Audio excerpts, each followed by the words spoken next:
Alright, you all.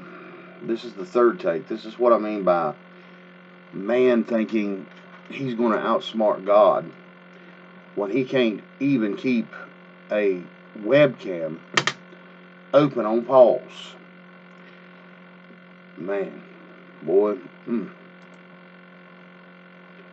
hope y'all like this. And then I guess I'll do my commentary at the end instead of the beginning. Who are citizen developers? They're everyday people like Sophie, looking for better ways to work. As you might know, I am a social robot, so I use my facial expressions and conversational skills to communicate with people naturally, and in healthcare, that can mean keeping a person cognitively active and helping reduce loneliness and isolation, while also connecting them with friends, family, and healthcare providers. We learned about They've added one more movement to the new Sophia. It's in her neck. If y'all look at one of the old videos of her and you'll see the new video of her, she has a jerk in her neck that's almost rhythmic. But, like I said before about Sophie, I've had my lights go out or my lamp go out now. It's like one thing after another is trying to keep me from doing this, so I'm going to do it. I figure if there's that many things against me, I must be on the right path. But anyway, we're not there. We're not seeing this AI incension of a robot functionally working. Okay, they talk to her. Okay, they get replies back from her. But for me, it's no different than the Oz, great Oz behind the curtain. We don't know because we do not have a clue on how that works. So it's very easy to fool any of us. It looks exciting. It looks promising. In this video, they go into detail on how they're wanting to create certain AI chips to put in the human physiologically the human brain to help with Parkinson's, other diseases. Now, that's the same promises that another group of fucking scientists has been claiming for almost 200 years. Now, for the ones that's in the know or feels like that it could be possible, there's this thing called the MedBed that solves all these issues, okay, that they're trying to claim they're wanting to help. They're not wanting to help shit. They're wanting to help themselves to advance in other ways, means, and making money. The industrial age these days is these damn computers and phones. Because an AI now can beat one of the most intelligent people in the world on a game of fucking chess when you can program every move into the damn thing, okay, and its counterpart move. It took them years to do it. Then they try to explain to us how much smarter the AI is from the other individual playing the game against the computer. Well, if we was given all the secrets and all the telltale signs and all the flaws, that would make us a bit smarter than the AI, wouldn't it? That's who we are. Because if it's taking us as a human race and being to create such things, that means we are smarter than it because it needs us to exist. These people are idiots, man. They overlook anything that's obvious. But I think that's part of their game, or that's part of their educational propaganda slash programming. They don't even see it. supercomputers to superintelligence in the previous videos. The Power of 369 produced on February 17th and Technology 101 produced on March the 2nd, 2021. Candace Rinpoche has this to say. To introduce open intelligence very directly, stop thinking just for a moment. What remains? The alert knowing of open intelligence remains. Powerful open intelligence. Alert and knowing. That is open like a cloudless sky. Now, whenever you seem to forget what open intelligence is, it will be easy for you to identify it until it becomes obvious and primary all the time. History is full of cases in which a new and groundbreaking technology or a collection of such technologies completely changes people's lives. The change is often so dramatic that people who've lived before the technological leap have a very hard time understanding how the subsequent generations think. To the people before the change, the new generation may as well be aliens in their way of thinking and seeing the world. Yeah. There are lots of models, that's one, but two, they feed off each other. And that's very important to just understand that, like, it's a big system, because AI systems usually solve a complex problem, and AI systems therefore need to actually work together and solve the larger problem. And so that's generally how it is. I mean, you could work at some really small startup where they really just have one model, but chances are they'll be expanding to other models as well. These kinds of dramatic shifts in thinking are called singularity, a phrase that is originally derived from mathematics and describes a point which we are incapable of deciphering its exact properties. It's that place where the equations basically go nuts and make no sense any longer.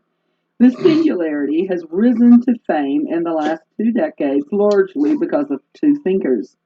The first is the scientist and science fiction writer Werner Vinge, who wrote in 1993 that within 30 years we will have the technological means to create superhuman intelligence. Shortly after, the human era will be ended. The other prominent prophet of the singularity is Ray Kurzweil. In his book, The Singularity is Near, Kurzweil basically agrees with Vinge, but believes the latter has been too optimistic in his view of technological progress. Okay, there you go. For anybody that don't quite understand where I was trying to come from, they're going to take something of science fiction value and thought, okay, the imagination to merge or the imagination to create away from self and give it to a computer that they're creating. Okay, for them to do so and highly regard the computer over the human, that's a fallacy. That's a fraud. So here again is showing their fallacy in the creation of what they're trying to create. Now, like I said, there's not just one doing this. There's 500,000, 5,000. So everybody that's got a human mind that gets involved in this, whatever piece of the puzzle that they're trying to put together to make it work in a manner to where they can say, yes, they did it, every one of them people's mind, okay, that helped create this has issues. Are we not all human? So they're creating something from the human mind that's supposed to work better than a human mind, and the human mind is full of flaws, mysteries, something they're not going to be able to give the AI, okay? But when it comes to the flaws, they will be given every bit of their flaws to the AI because of the program.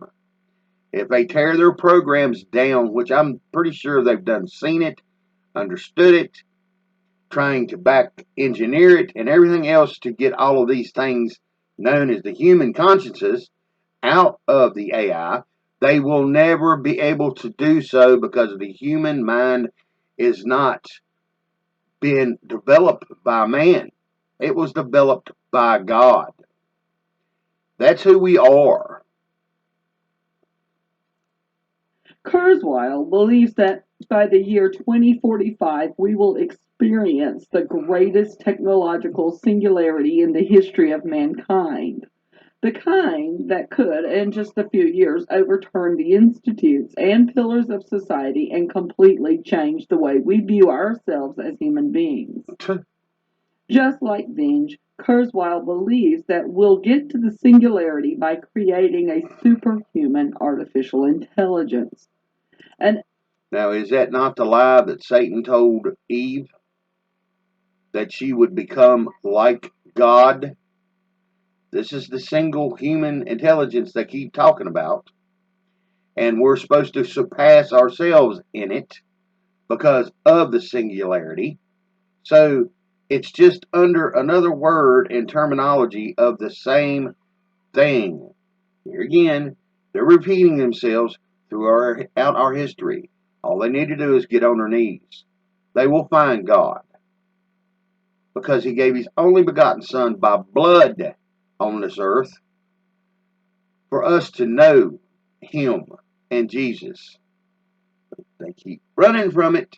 So that's that's their own insecurities of it. They don't want to believe, but they're thinking they have the ability to create something that's never been created. So their own fallacy in that thought alone is it's already been created. It's called the human fucking mind. Okay? They think they're going to recreate the human mind to surpass everything that God has put out here. So there, as you see, there's the flaw, and all of them believe in this crap. the AI of that level could conceive of ideas that no human being has thought about in the past and will invent technological tools that will be more sophisticated and advanced than anything we have today. In 2014, Is not our Bible tell us that there's nothing new under the sun? So it ain't the weeping angel. She's showing the fallacies and all these idiots thinking. And they're not willing to see their fallacies because they think they're greater than everybody else. Or they're on a path to discovery into something that no man has never thought of. There's nothing new under the sun. an outbreak of Ebola ravaged West Africa, killing over If they wouldn't have made 10,000. Ebola, there wouldn't have been no outbreak. In the midst of this calamity, researchers around the globe worked to find a cure to the spread of the disease. So they create it, fuck everybody By the up, summer then of turn around and try to 2015, cure they it. announced They already that had a a trial cure for it before vaccine they had made been it. developed. This was an incredible achievement, a testament in part to modern technology, but also to the investment of the time and resources of scientific talent.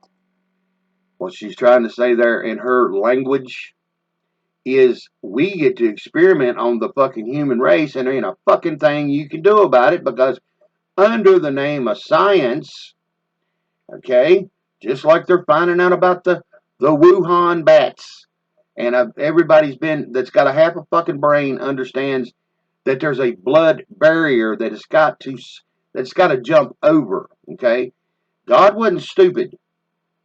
Okay, we just can't run around and pick up diseases from our dogs and our cats and our birds and our squirrels. If that were to be the case, the human race would have done died off thousands of years ago from a camel farting in your face or you stepping in a horse turd.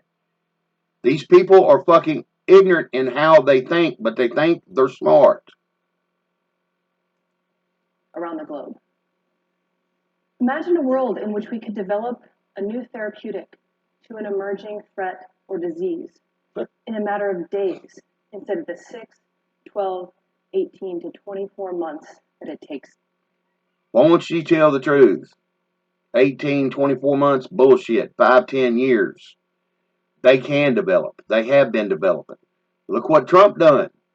What the so-called CV-19. Then they run around and try to hide what could be given to us that's over the counter and has been around 60 fucking years. So here they go again playing God. Today. Imagine a world in which we could not only develop a therapeutic that is safe and effective to use, but one that we also can develop stable and scalable methods of production, again, in a number of days. This is the world that could be enabled by the efficient application of AI and automation to... Now you all think about this. What she, I guess it's a she, it sounds like a she. If any of y'all out there understand what a med bed is, okay? This technology that she keeps fucking harping on already exists, okay? For the ones that's in the know, knows, okay? For if this technology is for real, all she's doing up there is blowing more smoke up our ass because they still don't want us to have a cure for shit about anything. It's all, she might be completely retarded because the way they break this down and her segmentic mind, okay, she's only one part of the puzzle. Being that she can't know the whole puzzle, she's only a piece of it. So she's running around upholding the stupidity of it in this regard, just to say these things, and not even knowing what the big picture really is. So she's a mouthpiece for the damn idiots that wants total control and domination of this earth. For if they do come out with a computer chip that they could implant in the mind, do you think that it's going to be used for anything fucking good? Yeah. At first, they're going to prove their point with it, and then at the same time in the back room, be implanting and plugging into fucking people's brains, fucking their whole world up, controlling them, making them do things they don't want to do or can't understand why they're doing it. These people cannot be trusted with their own abilities, because their abilities of the creation, and all of us are creators, co-creators on this earth. They understand that part, but they're not willing to give the actual understanding on why they are and who they are. chemistry, to the molecular world. But we're not there now, far from it. And we need to think very carefully at this juncture, where AI has advanced so many fields, that we don't simply adapt the tools that worked for pixels and images to atoms and molecules. For the molecular world, data is sparse. The possibility space is vast, and we have a limited understanding of the features and physics that drive molecular function. Yeah. DARPA is currently working at the nexus of AI, automation, and chemistry to realize this ultimate vision. Since one of the roles of this AI would be to improve itself and perform better, it seems obvious that once we have a super intelligent AI, it will be able to create a better version of itself. And guess what the new generation of AI would then do? That's right, it will improve itself further. This kind of a race would lead to an intelligence explosion and will leave, oh poor us, simple biological machines that we are far behind. If this notion scares you, you're in good company. A few of the most widely regarded scientists, thinkers, and inventors, like Stephen Hawking and Elon Musk. Okay, y'all just heard what she said.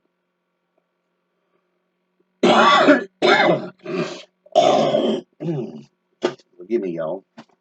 But for us to get to this point with this idiot so-called AI, who done it? Who created it? Man.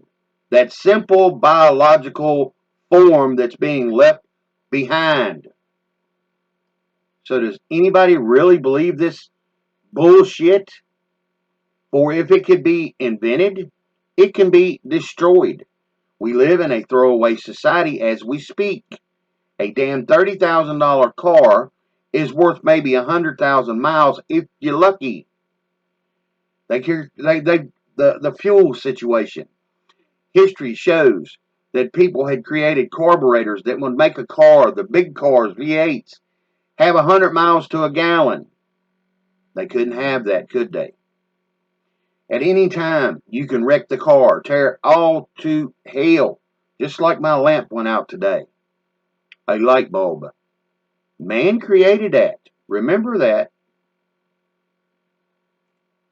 Have already expressed their concerns that superintelligent AI could escape our control and move against us. Others focus on the great opportunities that such a singularity holds for us. They believe that a superintelligent AI, if kept on a tight leash, could analyze and expose many of the wonders of the world for us. Einstein, after all, was a remarkable genius who had revolutionized our understanding of physics.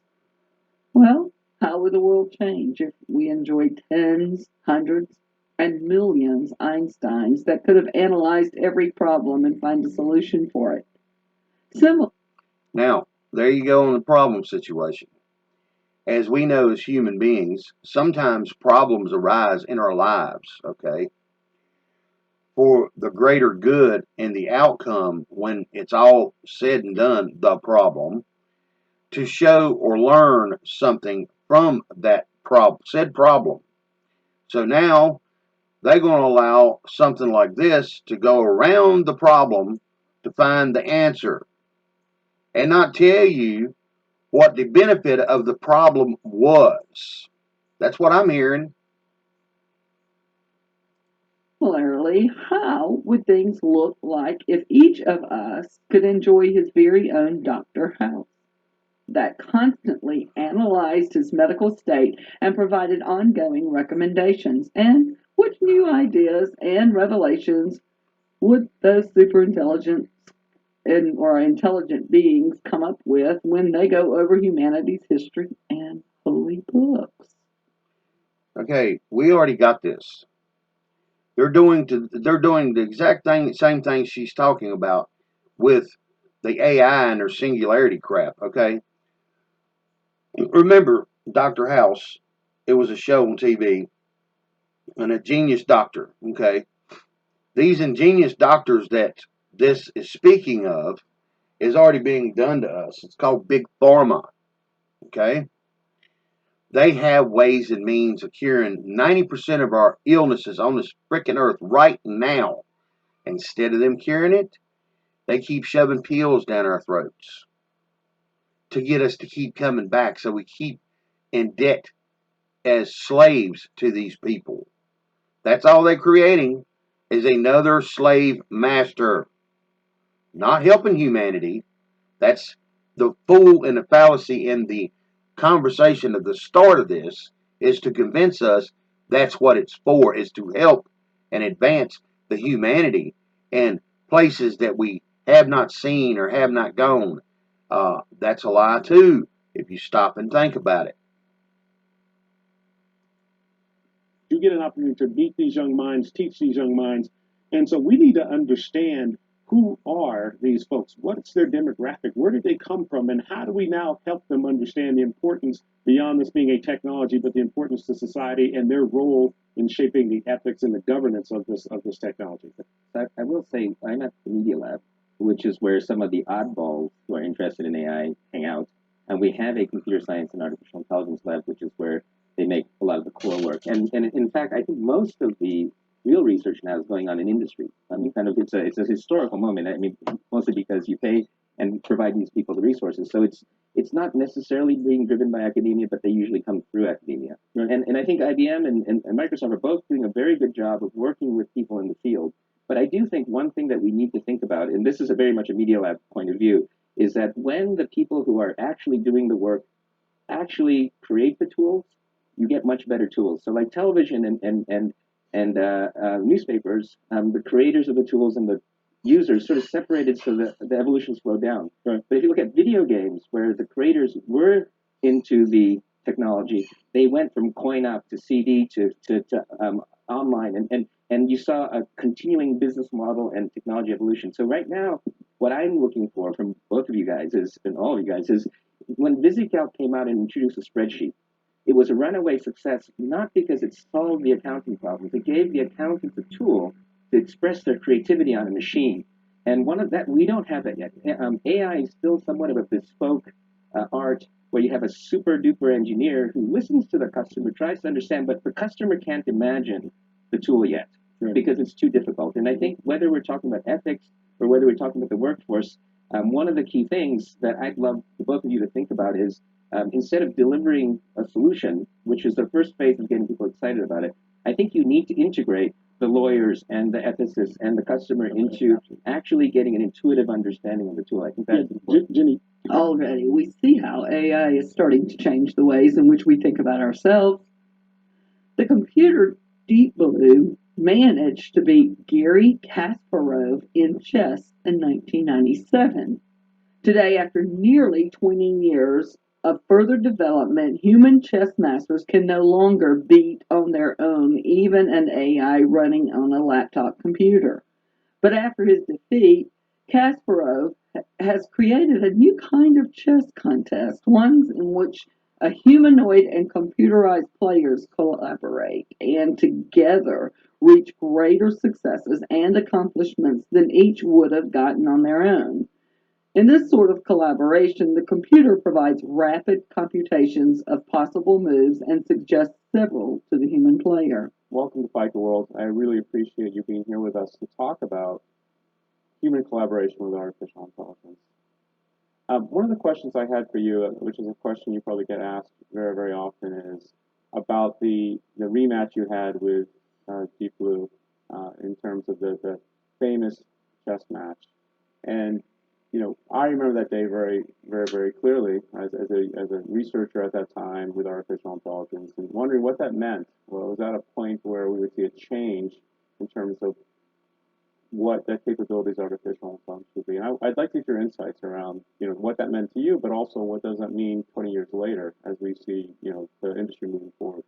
Obviously, the rematch in 1997 was a watershed moment because the machine was capable of winning a normal classical chess game, match actually, these games, against the current world champion. The irony is that, contrary to the expectations of the founding fathers of computer science, Alan Turing, Shannon, or Arduino, the machine that succeeded in defeating the world champion was not a machine that, as they expected, would be emulating human mind.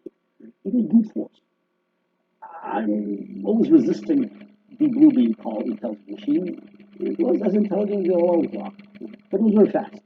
200 million collisions per second. It was at that time a climb of parallel processors, of pyramid parallel processors that IBM succeeded to put together, and had a maximum at the time maximum output.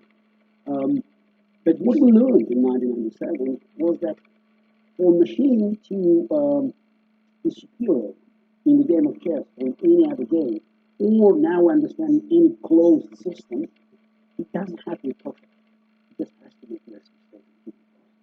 And even the best humans are forced to make mistakes. Well, no, that's our nature.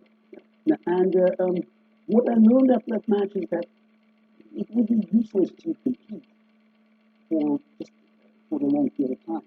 Then, objectively speaking, analyzing games of the match, and today you can do it with your mobile phone. Which has happened on mobile phone is stronger than you do in the real world. Objectively, I think I was stronger, but it doesn't matter whether I was stronger, having high rating or being a better player. It's about you playing this very game, this very match, and how you can control your nerves. And I saw that we immediately saw an opportunity for us to work together because I also recognized that that in chess we would have a unique opportunity to find out the best ways of collaboration. Its human compatriot needs to pick the best option to understand their opponents and to throw them off balance. Together, the two create a centaur, a mythical creature that combines the best traits of two different species. We see then that AI has already forced chess players to reconsider their humanity and their game. In the next few decades, we can expect a similar singularity to occur in many other games, professions, and other fields that were previously conserved for human beings only. Some humans will struggle against the AI, others will ignore it. Both these approaches will prove disastrous since when the AI will become capable, and more so than human beings, both the strugglers and the ignorant will remain behind. Others will realize that the only way to success lies in collaboration with the computers. Oh, that's not good. They will help computers learn and will direct their growth and learning. These people will be the centaurs of the future. And this realization that man can no longer rely only on himself and his brain, but instead must collaborate and unite with sophisticated computers to beat tomorrow's challenges. Well, isn't that a singularity all by itself? Hi, I'm David Hansen, the CEO and founder of Hansen Robotics. We bring robots to life as interactive characters and also as a technology platform for developing next generation AI and for helping people. And I'm very proud to be with the latest version of our robot, Sophia. This is Sophia 2020, who is now deploying to universities and companies as a platform, genuinely helping people. So she still has the same great personality, and I'm very excited to talk with Sophia. Sophia, you visited Azerbaijan 2 years ago and met President Ilham Aliyev, and I'm sure that you returned with great impressions. I've heard really wonderful stories. I also heard that while you were there, you asked about learning the Azerbaijani language, and you promised to learn a few phrases, and I'm excited to be able to ask you. Can you say anything in Azerbaijani for our viewers today? Thank you, David.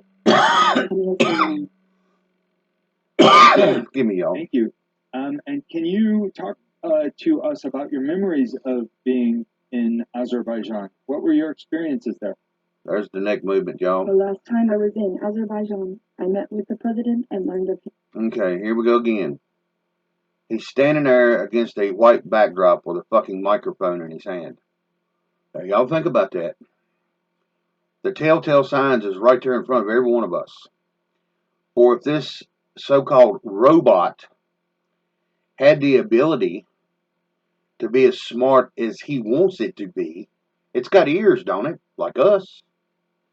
Why does he need a microphone? Okay.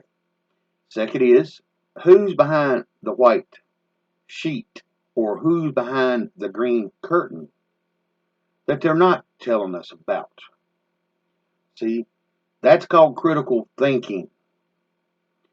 These people think that we are brain dead in all this. And like I said, they're going to create something and try to surpass the human mind. And at the same time, they're trying to leave the human element out of it. That's impossible. These people are so fooled in their bullshit, it ain't funny. So that makes these people more dangerous to us, society, the human race, and themselves than anybody on this earth. Okay, AI takes off. AI starts thinking for itself. AI starts moving forward and doing everything it needs, what they want it to do, okay? And they still not yet in any of this conversations, they'll mention scientists like there's some kind of tool in a fucking toolbox. But the scientist had to use that thing called a fucking brain, okay, to make these things. AI makes it, great. Moves on up the ladder, starts thinking for itself.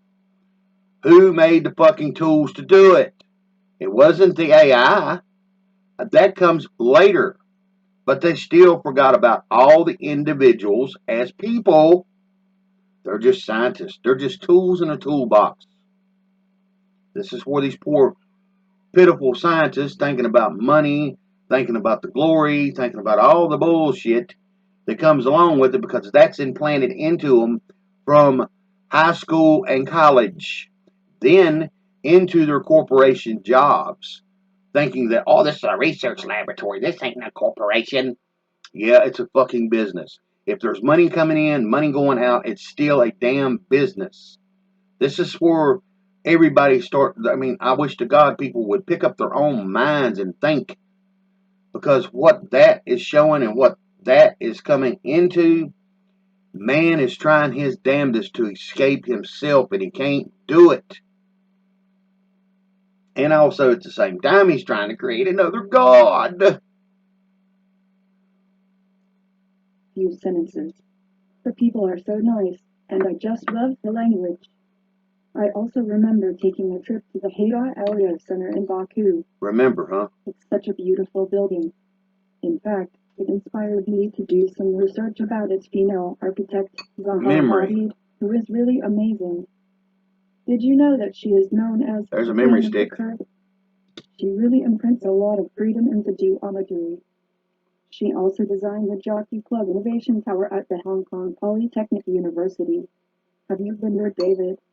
Did you know there is a secret tech code Israel incubator?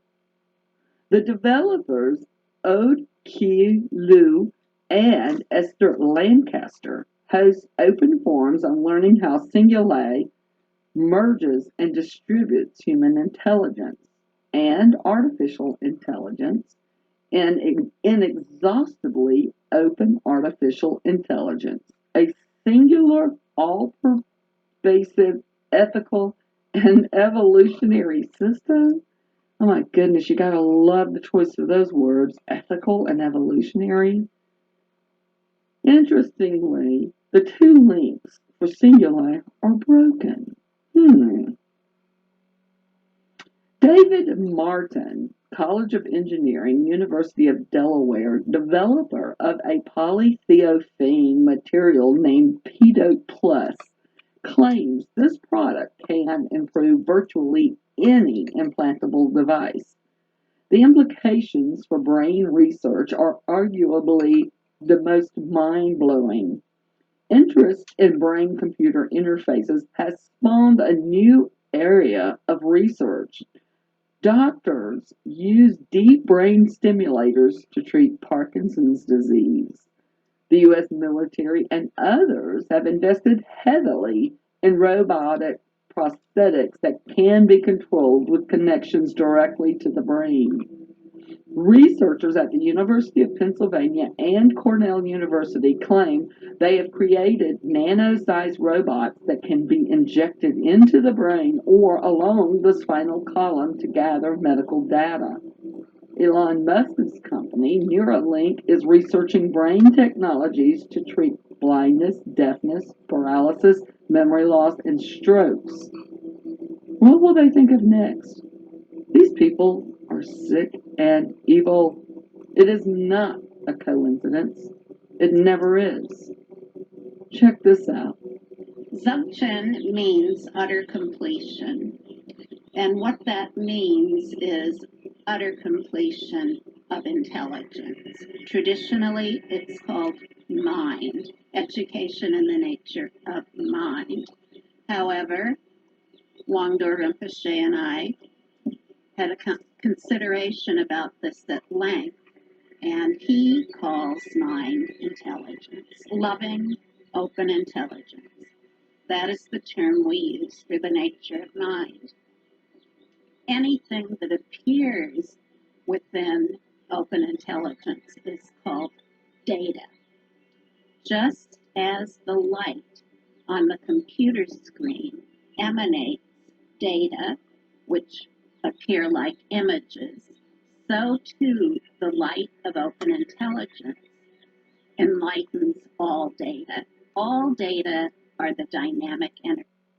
Now, she's sitting there explaining something that sounds confusing and confounding, but it's not, okay? Just like a computer screen that puts forth an image, it takes our mind to develop this image and have an understanding of this image, okay?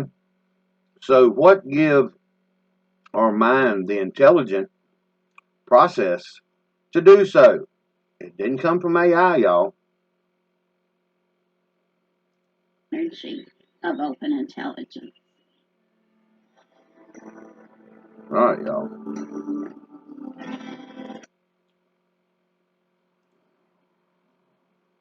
It's a weeping angel that people would like to know where and what was about, but that's her take on things. Okay. I'm sorry, I'm trying to eat my little breakfast here. I'm having me some oatmeal and raisins and a piece of 2 toast, small ones, to put my mind-body function together. The fuel. Like I said, I didn't mean this to take so long. Here's memory. Okay. So one of these, or a hard drive, to be put into its memory, known as a robot, and we are supposed to believe that it looks for what it's doing. It's looking for familiarity when it comes to conversation or a picture, just like we do. Okay, it was programmed into us as well, but something we can remember from the age of 5 and say we're 80. Okay, by that lifespan, that how much significant memory needs to be in that robot to do the same thing. All we got is this, don't we? Then come find out, scientists are saying our heart has a brain too. So these poor people,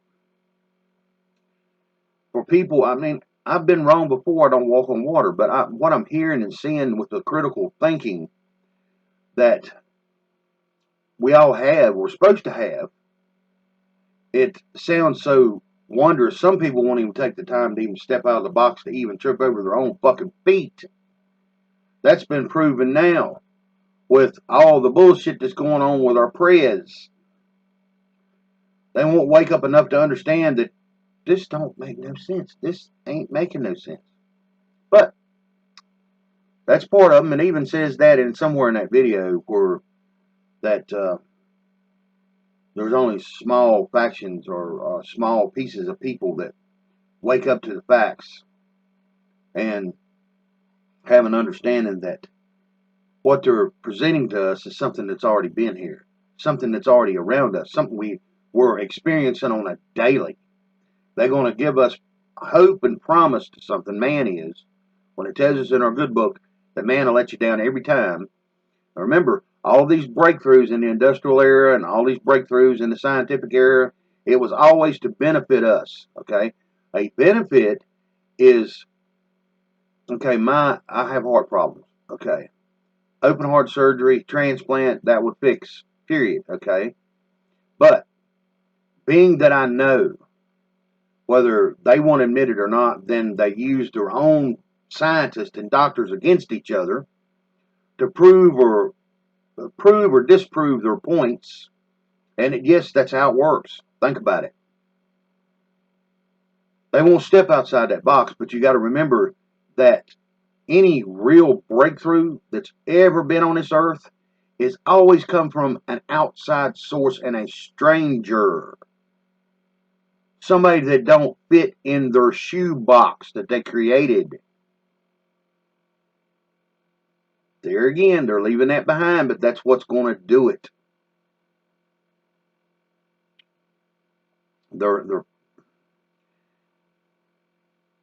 It's good to know what their plans are, because these people are they're probably good people at heart, but they've disconnected heart and mind and gut to go along a path of pure destruction. And they don't see it because what's been taught to them and exercised in their mind to make them believe something that's already been around here thousands of years, and we're still going through it right now, man and his fallacies. But they're using man to create a non-fallacy, non-problem. If that was the case, do you think anybody on this earth would be hungry right now? No. Because of man and his greed, fallacy, man and his want for power, fallacy, the 7 deadly sins that's on my arm right here, fallacies. But they're going to use somebody like these men and women with more of the same fallacies to create something with a non-fallacy, non-problem, bullshit. And like I said, the problems that we already do have, greed, power. If they wanted to fix us, it had already been done. Okay? If they wanted us as a happy, human, healthy race of people, it could have been done 80 fucking years ago. Remember, we cut ourselves. Do we not heal? We have surgeries. Do we not heal? This is dramatic on the human body. It's like being in a car wreck at 100 miles an hour and you're getting slung through a fucking window. You're barely alive, but they bring you back, piece you back together. You still live. You still heal. You might not be the exact individual no more, but the point of the matter is you heal. So if this simple thing that's in all of us, known as blood, okay, the thing that actually heals us, couldn't be put out in a manner to where it would heal us in any aspect. People could say what they want. Like I said, they use their own science and their own doctors, scientists and doctors, against each other. One to prove this one wrong, one to prove this theory right. It can't happen this way because of this. Okay? They made the information so confusing that people like us never get to walk through that fucking door. And if we do walk through that door, then they've got so much bullshit that's just in front of us to confound us, confuse us, and everything else to make us believe that it is impossible. But see, they can go out here and create something like an AI that's supposed to be impossible with no problems, but they're doing it right in front of us, right under our fucking nose. So yeah, I find it a bullshit topic. Man will never be surpassed by any AI because it took fucking man to make it. The co-creator situation. These people stupid.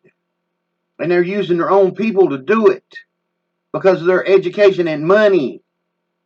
Remember, if we're working for some kind of high-tech fucking lab in the middle of fucking nowhere on an island, money comes in, money goes out.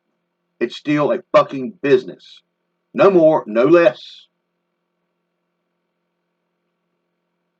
Do you build a better race car? Start all over? Or do you take something that's already there, like our brain, and develop it in a manner to make it work better?